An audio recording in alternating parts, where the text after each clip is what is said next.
Lindsay from Focus Creative Services, and I'm here to share with you a little bit about a one-page business plan. And before you stop the video, don't turn it off. A business plan is not something to be intimidated by or scared of. What a business plan is a way to help your business move from where you are to where you want to be.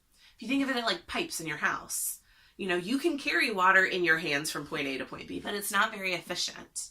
It's much more efficient if you've got some structure, like a bowl or a bucket or pipes. That's a way better way to get water from point A to point B.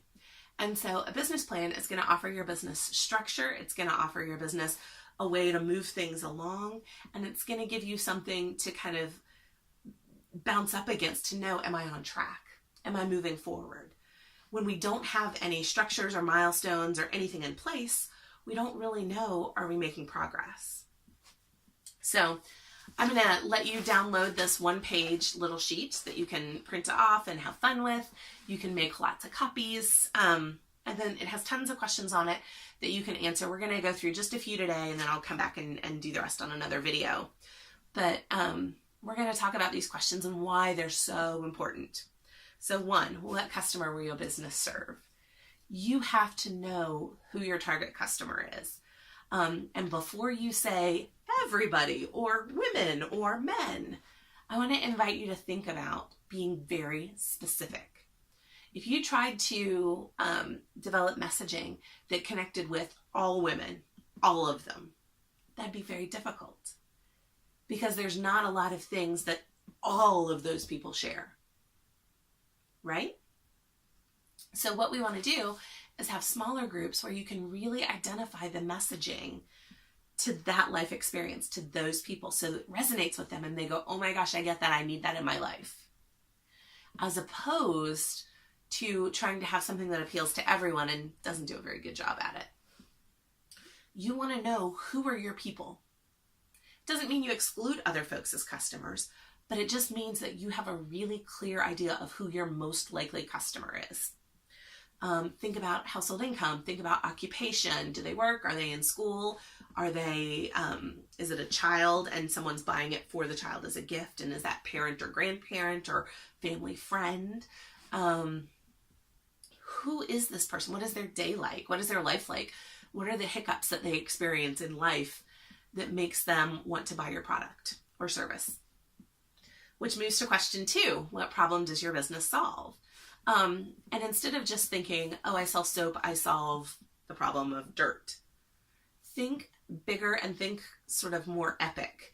When we buy soap, we can just buy, a bar of soap, but we often choose branded soaps and we often choose scented soaps because we're purchasing an experience.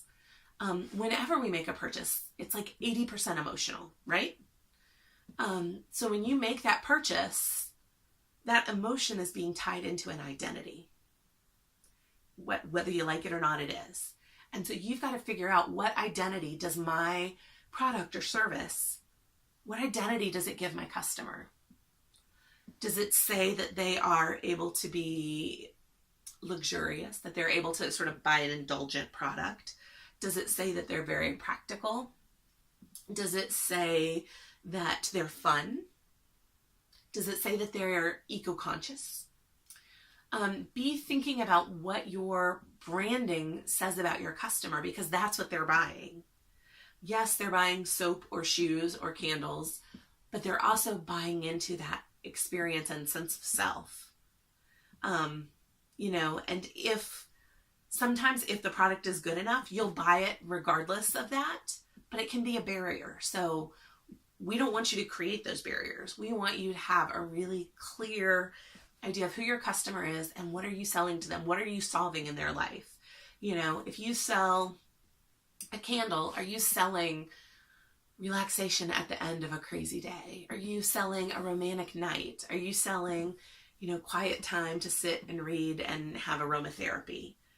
Think about what you're selling, because it's so much bigger than just your product. Okay, next, what solution will your business provide? And I know that seems similar to the last one, but it's actually a little bit different. The last one talked about the problem that people experience. Yours is the solution. This is the solution that they find. And so what solution do you offer? You know, soap might be the solution for a shower, you know, for people in the shower. But if people have had a hairy day and they're crazy and they're stressed out, and they can come home and use that, and they come out more relaxed and refreshed and feeling better about life, that's a pretty huge solution, right? That's something that's worth spending the extra money on. That's something that people buy into. They kind of get that sense of identity, and then it becomes worth having. Then it becomes worth spending that money on. And we all make, when we walk through the store, we all make those minute calculations about, is this worth spending the extra 99 cents or $2 for this opposed to that when they're very similar? We all make those choices, and we all tend to base them on, how do we feel? How does that thing make us feel? You know, if we need to feel pampered, we might be willing to spend the extra money for that thing that, you know, offers a spa experience, or the feeling that we're having a spa experience. The next question is, how will you make revenue from your customer? This can be not only ways that you're selling to them, you're selling to them, but also, what is your plan? You know, I want to develop a customer base that buys from me for holidays and for gift giving. You know, it's more than just moving that one thing. It's how are you developing a lifelong customer? Because revenue isn't just about the one-time sale. Revenue is going to be about building a relationship and building a fan base so that it translates to growth. You know, that person loves your stuff and they share it with someone else, and then you've got a new person that's bought in. So then you've got a new potential avenue for revenue to come in. And sometimes we think that revenue and money are bad words, and they're not. Revenue and money are the tools that you can use to do amazing things in this world. And sometimes we are taught that sometimes we just feel weird about it. We feel weird about money. But money allows us to buy homes. Money allows us to do good in the world. Money allows us to feed our families and to feed others. So when we talk about revenue, and if you get that little fluttery feeling, kind of think through, what is it that makes you feel weird about money? Because it's not the money that's the problem, it's our relationship with it. And how do we feel about what money says about us, or what we are or what we aren't. Kind of dealing with our relationship with money helps a lot of other things in your business. So if you have those weird feelings about money, let's talk about that. Maybe we'll even do a separate video, but think about, how do you feel about revenue? How, you know, are you okay asking for the sale and talking about money? Because a lot of times we get weirded out, and so we don't ever talk about the money piece, and that's an important piece that can be missing. Okay, who is your competition? This is a fun one. So your competition can be people who sell the exact same thing that you do, but it might not be. Your competition is going to be anyone who solves that problem or provides the solution, the things that we talked about earlier, for the same thing that you do. So if the problem is that I feel stressed, candles might be competition with soap, or might be competition with pillow spray, right?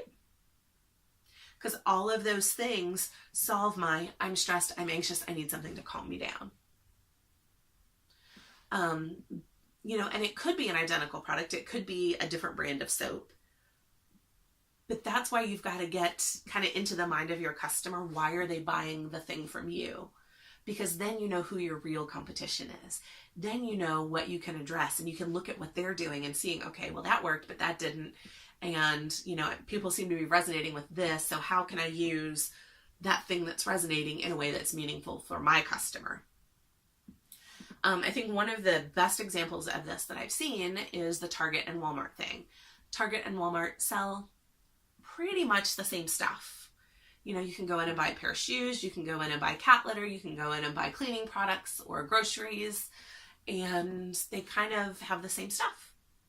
But they have two very different experiences, and people tend to align themselves as, on default, either a Walmart shopper or a Target shopper, right? Walmart sells on being the best price. That's what they do. They are the low price leader, the everyday low price. That's the thing that Walmart competes on. Target doesn't worry about as much being the lowest price. They do price match, but they don't worry about being the lowest price. They don't advertise that. What they advertise is the selection, the brands, the prestige, the experience, that it's less crazy, it's less chaotic, it's fun. And so people tend to orient themselves as a Walmart shopper or a Target shopper. And neither one are right or wrong, but they're just different. So you may have another brand of whatever. I make jewelry. There may be another brand of jewelry, but they're not actually competition for me because the style is very, very different. What could be more competition for me is somebody that sells candles where people might come in looking for a gift and they might choose the candles instead of my jewelry. So knowing your customer is really, really, really important. And knowing your competition is equally important. Knowing what are the choices that people are, what are the things that they're choosing between. And the last thing that we're going to end with today is, what is your advantage over your competition? So this is the thing that you want to be able to articulate. Why should people choose you? Not just I'm better. Everybody says they're better. Not just I'm cheaper because somebody else can lower their price. Not just because, I've got great customer service. Well, so does everyone. And sometimes if somebody catches us on a bad day, maybe we don't have great customer service in that moment. So I want you to think about what really positions your brand for excellence, for advantage. What positions your brand to have an advantage over your competition? So this is to know that, you have to know who your competition is and why people are choosing you. And that's kind of why we did that first work. But think about that. What makes people choose you over your competition? Once you know that, that helps you build your branding message. That helps you build all the stuff that you're going to need to have a successful campaign. So on that note, I'd encourage you to download this fun little form and fill it out to let me know if you have questions. And I'm also going to include the target market sheet. Has 3 categories. So when you're thinking about your target market, you may say, not all my people fit into one group. So this way you can kind of break it up into 3 different categories and be thinking about who you want to create messaging for and how you want to create messaging for them that's relevant to who they are and what's going on in their life. So thanks for your time.